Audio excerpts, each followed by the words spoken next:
Hey everybody, it's Matt, and I wanted to talk about a Beatles book that I picked up that just came out a couple of 2 or 3 months ago, and actually two books that I picked up. They both came out about the same time. What caught my eye on both of these books is that they're kind of a little different take on the band from your usual history or biography type book, and so the first one is 150 Glimpses of the Beatles by Craig Brown. Talk about that later because I haven't finished it yet. One I want to talk about today is Joy and Fear, the Beatles, Chicago in the 1960s by John Lyons. So, what caught my interest on this book, first and foremost, was Chicago. I'm not from Chicago, but my mom was born and raised there, and I have relatives there still. And I've spent a good deal of time in Chicago, so I do have ties to the city. So that's kind of interesting. The other thing is of interest to me is that the writer Lyons, two of his other books don't really have anything to do with music as far as I can tell. One of them is Teachers and Reform, Chicago Public Education, 1929 to 1970. Uh, the other one is America and the British Imagination, 1945 to present. So this guy was originally born in England, but he lives in the Chicago area, and I believe he has for quite a while. He's a history professor at Joliet Junior College, where he teaches American and British history. So, in reading this book, Lyons seems to like the Beatles, and he gives them their due artistically, musically, and so forth. But he doesn't really come off, and he may be, I'm just from my reading of the book, he doesn't come off as a super fanboy, which is kind of a different take, kind of unique and refreshing because most of the Beatles books, at least probably from the late 60s, certainly from the 70s on, the majority of them have been written by Beatle fans, with a few exceptions. And, you know, some of those gush over the band, some of those deliver a more balanced account, but you can tell they're fans. So this is just sort of interesting to see a different perspective of the band because the guy seems like, while he likes them well enough, he's not super caught up in the band, and he's just sort of a detached outsider looking in at the phenomenon of the Beatles and Beatlemania. So you get some different takes, different perspectives because of that, I think, and that makes it interesting. The other thing that interests me is that I had heard several times that Chicago is the city that the Beatles played more than any other city in live concerts. And here he says, Lyons says that they played Chicago more than any other city except New York. So I don't know for sure. Yeah, I guess you'd have to go through and look at a list of all their appearances and count them up if you were really that interested. But he also says, and this kind of makes sense, I never really thought of it, that reaction to the Beatles in America differed in different parts of America, which sounds like sensible to me. You know, the reaction in the South versus the East Coast and the West Coast and the Heartland and so forth and so on. So it's kind of interesting, though, just to get a Chicago take on the band. And there are other books like this. This is a book that came out, I don't know, 10, 15 years ago. I read it. It's been so long since I read it, I don't remember that much about it. About a couple of Beatle concerts in Cleveland. I know there's a Beatles in Scotland book, which I never picked up. And I think I've seen some others like that. But this guy's a pretty good writer. And so it's also interesting in that the Beatles, by this point, have in some ways become so iconic that they're almost like Mickey Mouse or Marilyn Monroe in some respects, or Elvis or something, to where it's just the myth is they're the biggest, greatest band ever, which I think they are. But what's interesting in this is he goes back and talks to a lot of people who were there when the Beatles showed up in Chicago, went to concerts, and Sergeant Pepper came out and so forth. And so he's managed to get some thoughts and memories and perspective of when it happened in real time, or as close to real time as you can get when you're talking to people about events 50 or more years ago. So, and it's he also makes a point, which is easy to forget now, that when the Beatles showed up, they were not universally loved, especially by adults who, in many cases, thought they were just a bunch of racket, just as they had with 50s rock and roll, and just as they would with the Rolling Stones and Led Zeppelin and so forth afterwards. He also talks to people who were like high school, teenage age back at the time, and some of them are saying, we liked 50s rock and roll and American rock and roll, and we weren't really that crazy about these British kids coming over and sort of usurping our music. He talks to, gets into the difference between how initially in 1964, when they first showed up on Ed Sullivan and all that, how girls related to him versus how guys related to him, how white people related to him versus how black people related to him. He talks to several black girls and guys that went to Beatle concerts, and how that was sort of they kind of got the business from their buddies for listening to the Beatles instead of Motown, even though they said they listened to both, that sort of thing. You get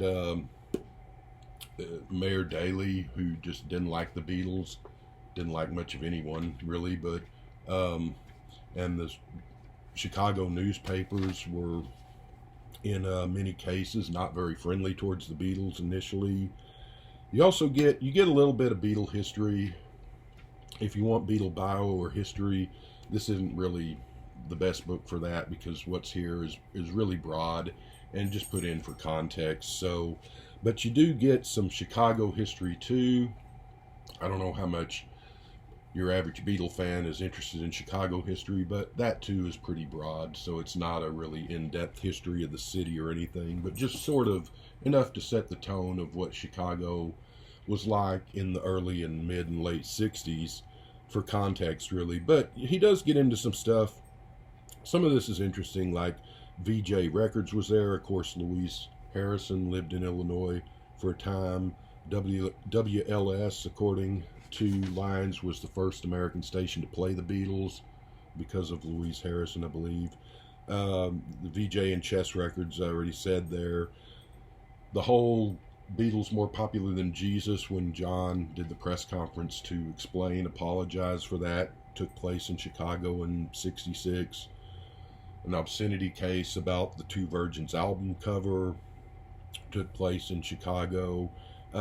So it's just, you also get, it's fun to read these people's memories of going to Beatles concerts and sort of what they thought, what their parents thought at the time. Interesting that most of the places that the Beatles played no longer exist. They've been demolished or they've been changed into something else from what they were back then. You get some stuff about how the Beatles,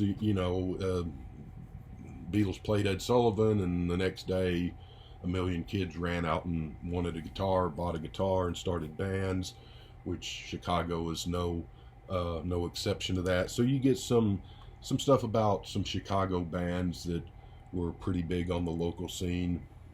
Some of that's kind of interesting. Gets a little away from the Beatles. I don't know how much interest you'll have in that.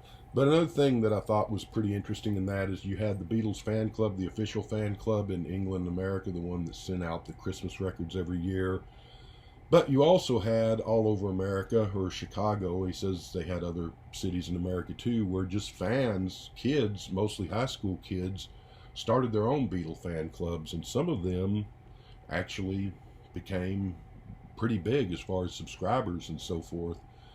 And he's got some memorabilia in here from like membership cards and so forth from some of these fan clubs started in Chicago by fans, and how they would kind of get together in a sort of early version, I guess you could call it, of Beatle Fest, even though they wouldn't really call it that. But some of the members, because they tended to, the Chicago clubs tended to be kids that lived in Chicago as opposed to all over the United States. So they would have little get-togethers and stuff of Beatle fans back in the '60s when the Beatles were still going. Um,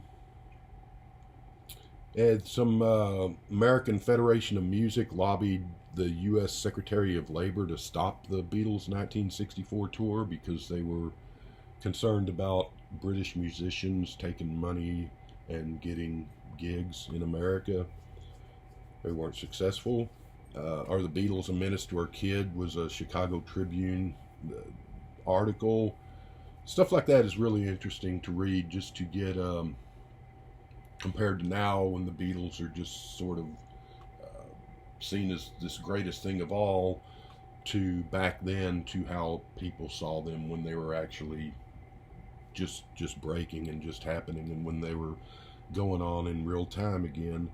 So Sergeant Pepper's a big thing, but he says how sort of the Summer of Love was not as big in Chicago as it was in, say, New York and California and so forth, but was still big in a different way.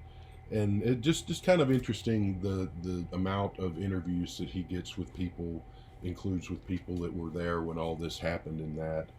And another interesting thing he says is how the Beatles' popularity declined after they stopped touring and after Sergeant Pepper. I'm not sure that I totally agree with that. Of course, I was a little bitty kid, so it's not like I was there and can argue with it, but obviously they still had huge hits with White Album, Hey Jude, Abbey Road, Let It Be, and so forth, so I'm not sure how in decline their popularity was. But he also says that where the big Beatle happenings, like they arrive in America, they're on Ed Sullivan, Hard Day's Night and Help come out, Sergeant Pepper comes out, that when the Beatles broke up, it caused nary a stir among Beatle fans in America, or at least in Chicago. I guess, I don't know, but even I remember hearing about the Beatles breaking up when I was like 6 years old, and I wasn't really the huge Beatle fan that I became a couple of 2 or 3 years later at that point, but I remember hearing about it. But it would be interesting to talk to some people that were around when they broke up to see how that news compared with the news when you first heard about them, when you first went to see Hard Day's Night or first heard Sergeant Pepper. So I don't know how much I buy that or not, but it's an interesting theory at least. And he's got some other stuff here which I actually remember with older people, with people my brother's age and just older kids in the neighborhood, talking to them later when I was really in the Beatles. And I do remember some people saying, and you get some of this in the book, that, well, I liked them early on when it was She Loves You and Day Tripper and all that, but then they got weird and I kind of didn't like them as much anymore. So I remember hearing people say that they were sort of turned off by the Sgt. Pepper White Album type stuff, which nowadays seems to be the other way around. When you see the younger Beatle fans, who usually seems to me into the later period more than they are the early period. But I do remember hearing people say that that they kind of lost interest when they got weird and all. And there's some post-Beatles stuff in here that's sort of Chicago-centric, that John and Yoko went to Chicago to do an interview with Jet Magazine. Yoko's song Walking on Thin Ice is apparently, this guy says, inspired by Lake Michigan, because her and Yoko were quite taken with Lake Michigan when they visited there. Ringo's Peace and Love birthday parties is apparently started in Chicago because he was playing there for his 68th birthday. And Northwestern University, this guy says, has the second largest collection of original handwritten Beatle lyrics after the British Library in London. And Jackson Park in 2016 became the first permanent public art installation in North America for a piece of art by Yoko. She donated it to the city or the park. So that's kind of interesting. There's a lot of interesting tidbits like this. And so yeah, it's just it's a breezy, readable, quick read. I think it's like 200 and more than that. It's like almost 300 pages. But it's a quick read. There's some opinions in here that I'm not sure I 100% buy. Some of them make sense, and it's just sort of a, like I said, it's just sort of a little bit different take than what you get in your standard Beatle book. And so yeah, it's worth checking out, the Beatles in Chicago. And I will be back when I finish this and talk about this one. So that's it. Take care, everybody.